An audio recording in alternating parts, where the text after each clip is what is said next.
Hello दोस्तों, welcome to accounts master जी।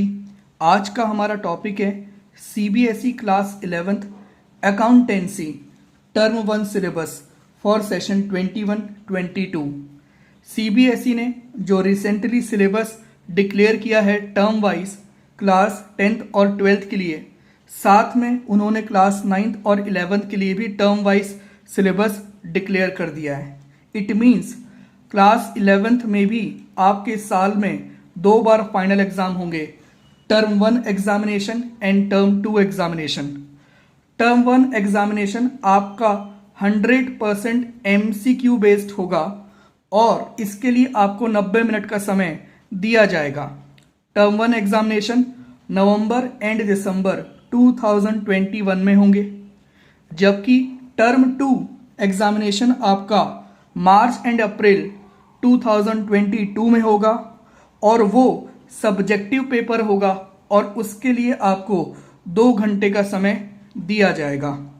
तो आज हम बात करेंगे अकाउंटेंसी के टर्म 1 सिलेबस के बारे में और कुछ ही दिनों में जल्द ही हम टर्म 2 सिलेबस भी आपके साथ डिस्कस करेंगे।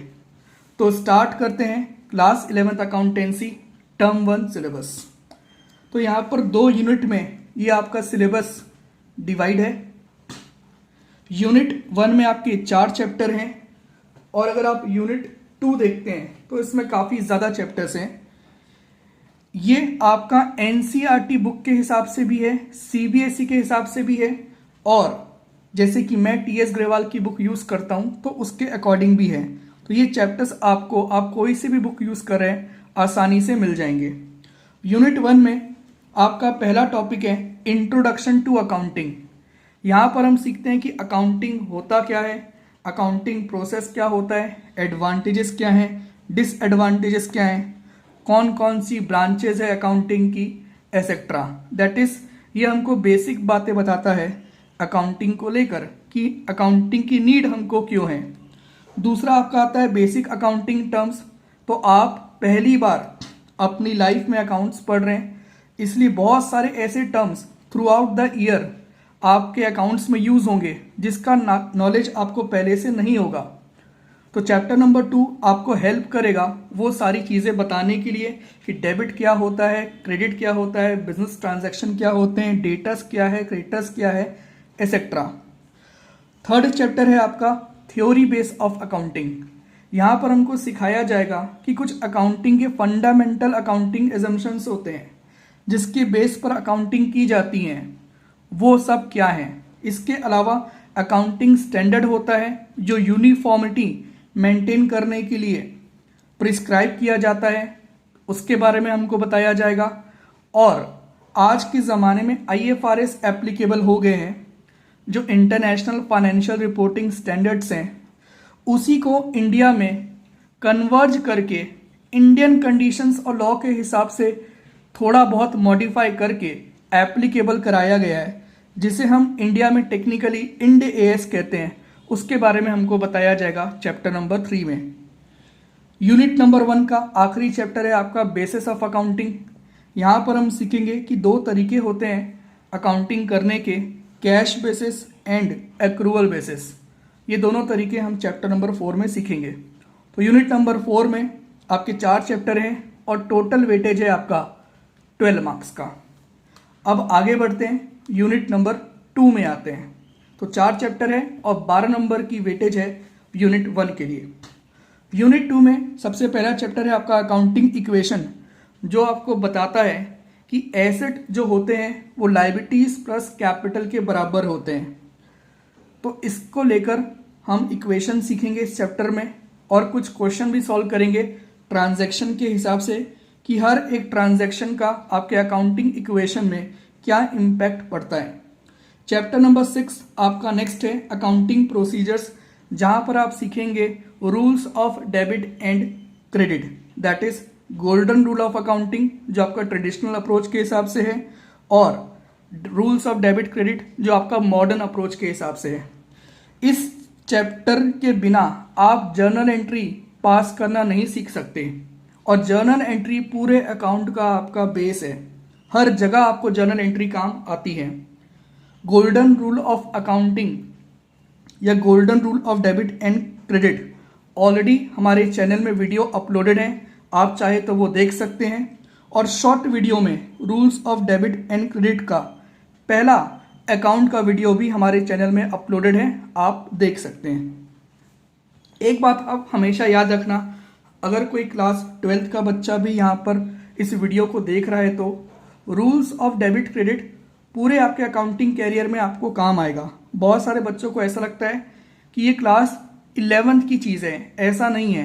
आप आगे चाहे प्रोफेशनल कोर्स कर रहे हैं, चाहे ग्रेजुएशन कर रहे हैं, कोई डिग्री कोर्स कर रहे हैं, कहीं काम कर रहे हैं, आपको जर्नल एंट्री के रूल्स पता होने चाहिए। उससे चीज़ें आपके लिए आसान हो जाएंगी समझने के लिए। तो ये बहुत इंपॉर्टेंट चैप्टर है। चैप्टर नंबर 7 है आपका ओरिजिन ऑफ ट्रांजैक्शन। यहाँ पर हम सीखते हैं कि कोई भी जो ट्रांजैक्शन है उसका सोर्स क्या होता है, और उस सोर्स का जो एविडेंस होता है वो होता है सोर्स डॉक्यूमेंट। और बहुत सारी बिजनेस ऑर्गेनाइजेशंस क्या करती हैं, सोर्स डॉक्यूमेंट्स को कन्वर्ट करती हैं वाउचर्स में, सो दैट जर्नल एंट्री पास करना उनके लिए आसान हो जाए। तो वो चैप्टर नंबर 7 में सीखेंगे। नेक्स्ट चैप्टर है आपका जर्नल। ये आपका सबसे इम्पॉर्टेंट है, सबसे एक तरह से कह सकते हैं प्राइमरी स्टेज है आपकी ट्रांजैक्शन को रिकॉर्ड करने की। यहाँ पर हम जर्नल एंट्री पास करना सीखते हैं, और इसी के लिए हमने पहले rules of debit and credit सीखा। नेक्स्ट चैप्टर है आपके सिलेबस में लेडजर का। लेडजर में आप क्या करते हैं, आप अकाउंट वाइज समरी रिकॉर्ड करते हैं कि एक पर्टिकुलर अकाउंट में थ्रू आउट द ईयर कौन कौन से ट्रांजैक्शन हुए और एट द एंड उसका क्या बैलेंस आ रहा है। नेक्स्ट चैप्टर है आपका special purpose book 1 cash book. Chapter number 10 आपका। यहाँ पर अगर कोई ऐसा बिजनेस ऑर्गेनाइजेशन है जहाँ पर बहुत ज़्यादा कैश ट्रांजैक्शन होते हैं तो वो जर्नल मेंटेन करने की जगह अलग से एक कैश बुक मेंटेन कर देते हैं जहाँ पर सारे कैश ट्रांजैक्शन रिकॉर्ड होते हैं। तो इसलिए इसको स्पेशल पर्पस बुक बोला जा रहा है। यहाँ पर ओनली स्पेसिफिक ट्रांजैक्शन जो बुक का नाम है उससे मिलते जुलते ट्रांजैक्शन रिकॉर्ड होते हैं। उसके बाद आपका स्पेशल पर्पस बुक 2 है। यहाँ पर हम अदर बुक्स के बारे में बात करते हैं, that is sales book, purchase book, sales return book, purchase return book. तो यहाँ पर भी हम स्पेसिफिक ट्रांजैक्शंस को रिकॉर्ड करते हैं जर्नल मेंटेन करने के अलावा। अगला आपका चैप्टर है जो बहुत इंपॉर्टेंट है, accounting of goods and services tax, that is GST. यहाँ पर हम सीखेंगे जीएसटी होता क्या है, कितने टाइप्स के आपके जीएसटी होते हैं, और जीएसटी आप कैलकुलेट कैसे करते हैं किसी पर्टिकुलर ट्रांजैक्शन में, जीएसटी के साथ आप जर्नल एंट्री कैसे करेंगे, आप लेडजर कैसे प्रिपेयर करेंगे, आप स्पेशल पर्पस बुक कैसे बनाएंगे, वो पूरी बातें हम इस चैप्टर में सीखेंगे। आगे बढ़ते हैं।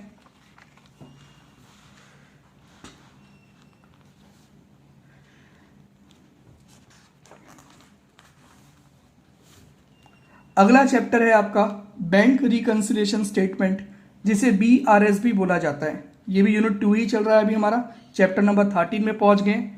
इसमें हम ये देखते हैं कि हमारे हिसाब से जो हमारा कैश बैलेंस है बैंक में और बैंक की पासबुक जो हमको बैलेंस दिखाती है, अगर उन दोनों में डिफरेंस है एक पर्टिकुलर डेट में, तो हम उस डेट में एक स्टेटमेंट प्रिपेयर करते हैं जिसको बीआरएस कहते हैं। और वो स्टेटमेंट प्रिपेयर करके हम ये फाइंड आउट करते हैं कि दोनों बैलेंसेस के बीच में जो डिफरेंस है, मेरा बैंक बैलेंस मेरे हिसाब से और बैंक के पासबुक के हिसाब से मेरा बैंक बैलेंस, इन दोनों में जो डिफरेंस है वो डिफरेंसेस के कारण क्या हैं, रीजन क्या हैं, वो फाइंड आउट करते हैं हम बीआरएस बना के। तो ये आपका बैंक रिकंसिलिएशन स्टेटमेंट हो गया। अगला चैप्टर है आपका डेप्रीशिएशन। डेप्रीशिएशन क्या होता है, इस बारे में भी एक हमारा वीडियो चैनल में ऑलरेडी डला हुआ है, आप देख सकते हैं। तो यहाँ पर हम डेप्रीशिएशन के बारे में सीखेंगे। सिंपली है, कोई एसेट आप लॉन्ग टर्म के लिए यूज़ करते हैं, मैं कोई एसेट 5 साल के लिए यूज़ करता हूँ, तो मैं उसकी कॉस्ट को क्लेम करता हूँ पार्ट पार्ट में, सपोज 5 हिस्सों में, तो उसे हम डेप्रीशिएशन कहते हैं। और इस बीच आप देख रहे हैं चैप्टर नंबर 14 मिसिंग है, वो है आपका ट्रायल बैलेंस, जो टर्म 1 सिलेबस में नहीं है बल्कि टर्म 2 के सिलेबस में है। पर मैंने सीरियल ऑर्डर मेंटेन किया है आपके बुक के हिसाब से ही। आखिरी चैप्टर है आपका प्रोविजंस एंड रिजर्व। तो यहाँ पर हम सीखेंगे कि प्रोविजंस क्या होते हैं, रिजर्व क्या होते हैं, कितने टाइप के आपके रिजर्व्स होते हैं, स्पेसिफिक प्रोविजंस क्या होता है और दोनों के बीच में डिफरेंसेस क्या होते हैं, कैपिटल और रिवेन्यू आइटम्स के बीच में डिफरेंसेस क्या होते हैं। तो ये आपका यूनिट 2 था, जहाँ पर अगर हम देखें तो काफ़ी ज़्यादा चैप्टर्स हैं। आपका चैप्टर नंबर 5 से स्टार्ट हो रहा है ये एक तरह से, और अप टू 16 जा रहा है। टोटल आपके 11 चैप्टर्स हैं, बिकॉज बीच में एक चैप्टर आपका यहाँ पर मिसिंग है। तो ओवरऑल 16 चैप्टर दिखाई दे रहे हैं, पर एक चैप्टर बीच में मिसिंग है ट्रायल बैलेंस का। तो टर्म 1 में टोटल आपके 15 चैप्टर आपसे पूछे जा रहे हैं, तो काफ़ी अच्छी खासी कवरेज यहाँ पर रख दी गई है। अब बात करते हैं प्रोजेक्ट को लेकर। ये तो आपका 40 मार्क्स का हो गया। यूनिट 2 जो था आपका, उसकी वेटेज 28 नंबर की है। यूनिट 1 के 4 चैप्टर 12 नंबर के, और यूनिट 2 के 11 चैप्टर आपके 28 नंबर के। अब आपको प्रोजेक्ट भी बनाना है। प्रोजेक्ट आप साल भर में सिर्फ एक प्रोजेक्ट ही बना रहे होंगे, और ये प्रोजेक्ट किस पर बनाएंगे आप? सोल प्रोप्राइटरशिप बिजनेस में। उसका पूरा कॉम्प्रिहेंसिव प्रोजेक्ट आपको बनाना है। कॉम्प्रिहेंसिव प्रोजेक्ट का मतलब क्या हो गया? आप कोई भी सोल प्रोप्राइटरशिप बिजनेस ले लेंगे, चाहे वो एक्चुअल हो या इमेजिनरी हो, और उसके ट्रांजैक्शंस रिकॉर्ड करेंगे, जर्नल रिकॉर्ड करेंगे, लेजर बनाएंगे, ट्रायल बैलेंस बनाएंगे, देन फाइनल अकाउंट्स बनाएंगे। साथ में आप कुछ चार्ट्स भी यूज करेंगे।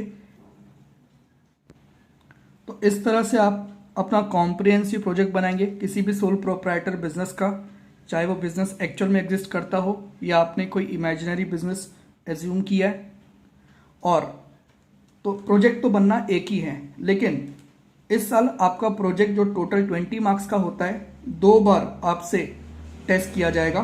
प्रोजेक्ट पार्ट 1, इसके लिए आपको 10 नंबर मिलेंगे टर्म 1 एग्जामिनेशन के दौरान।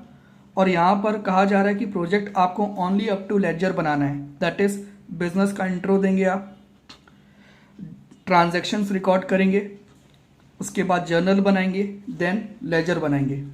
और इसके बाद वाला जो हिस्सा होगा आपके प्रोजेक्ट का, वो टर्म 2 में आपसे टेस्ट किया जाएगा, और उसके लिए आपको 10 नंबर अलग से मिलेंगे।